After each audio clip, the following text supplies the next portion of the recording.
ओम मृत्युंजय ठाकुरे बाबा धवळेश्वराय नमो नमः।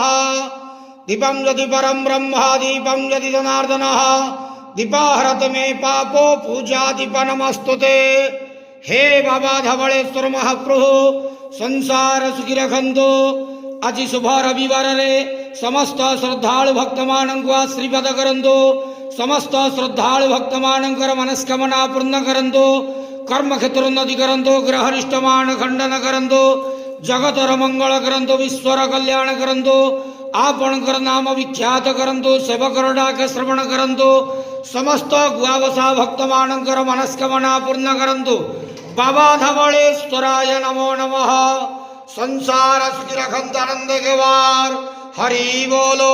आज शुभ रविवार रे समस्त श्रद्धालु भक्त मानक आशीर्वाद करंतु आनंद गेवार हरि बोलो।